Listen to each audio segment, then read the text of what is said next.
So from the very beginning of this Moscow campaign to stop the anti-communist movement in this country, it was an important part of the communist strategy to get their liberal American friends to carry out an attack against patriotic organizations.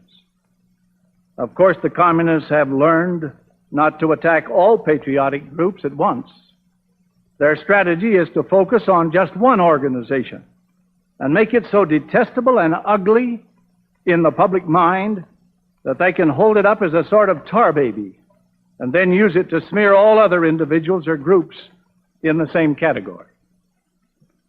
It was interesting to see just where the communists would begin their dirty work.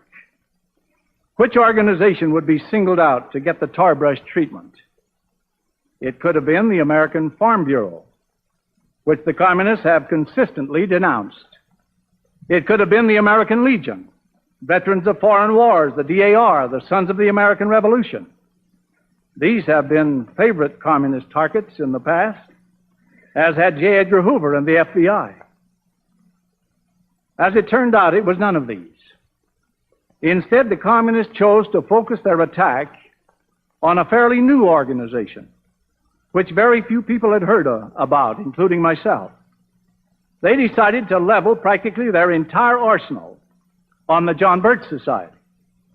For the non-political Birch Society had within it both the policy, the program, and the personnel to help defeat the conspiracy in this country.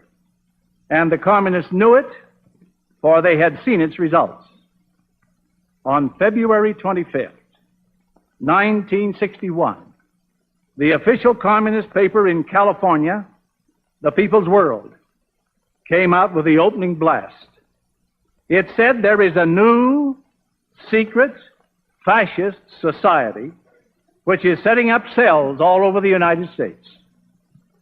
They said it was the most serious threat to the American way of life. That was the signal for the bloc of American liberals to take up the torch, and they did.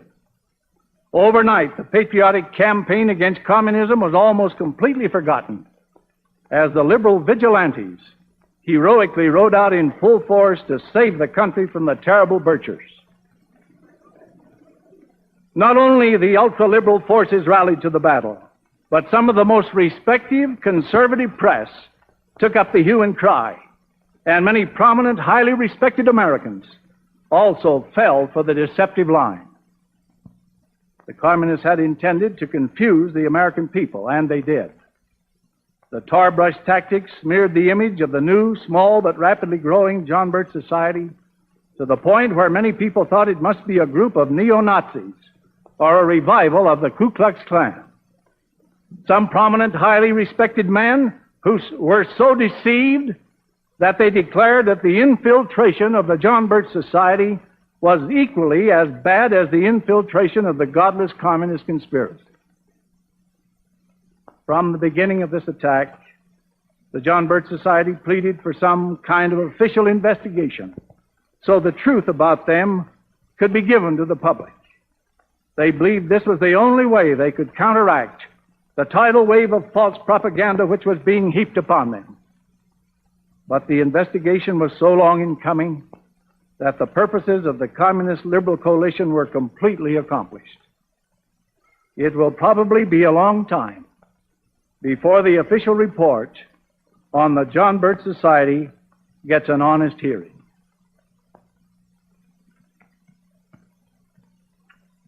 This investigation was conducted by trained investigators who were working for the California Senate Fact-Finding Committee on Un-American Activities. The investigation took 2 years. Sworn affidavits were obtained from scores of people. The attacks on the society were studied. Interviews were conducted with detractors and supporters of the society. Undetected investigators attended Birch meetings. The Senate fact-finding report was issued in June 1963. But even this report was recklessly distorted by some of the liberal press stories. I therefore obtained a copy of the report myself so I could see what was in it. The report is 62 pages long, was signed by all members of the committee, and was issued by the President pro tem of the California Senate, Senator Hugh M. Burns, a Democrat. Here are a few quotes from the report. The Society had been publicly charged with being a secret, fascist, subversive, un-American, anti-Semitic organization. We have not found any of these accusations to be supported by the evidence.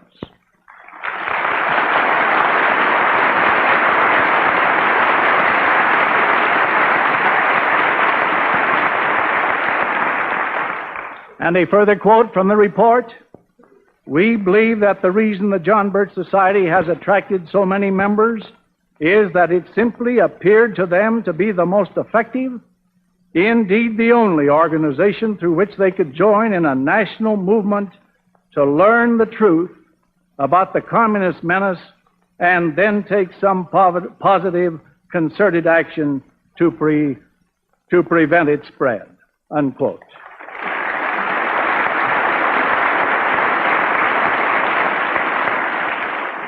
This report also goes on to verify what I have already told you, namely that the attack against the John Birch Society commenced with an article in the People's World, California Communist paper. Now, in the light of what I have just related, you will understand my feelings when people would ask how I felt about the John Birch Society. Because of the amazing effect and the effective propaganda against them, it has been very unpopular to defend this group. I can remember when it was unpopular to defend my own church.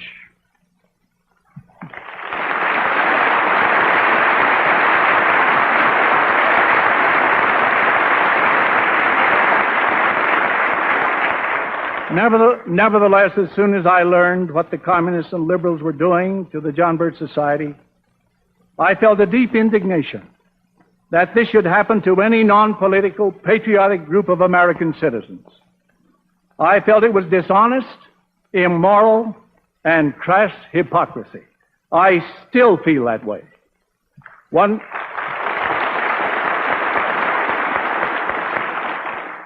liberal congressman attacked the society, claiming it was rotten to the core. Other influential liberals said they objected to the society's methods. If it was rotten to the core, the California Senate fact-finding investigators couldn't discover it. Some of the finest, best-informed Americans I know have endorsed the society and its program, including a number of former FBI agents and officials, counter spies, intelligence and security officers, and so on.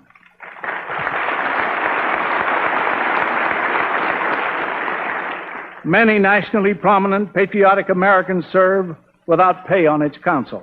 As to its methods, the report describes the society as a study group organization designed to, quote, first learn the facts about communism and then implement that knowledge with effective and responsible action, unquote.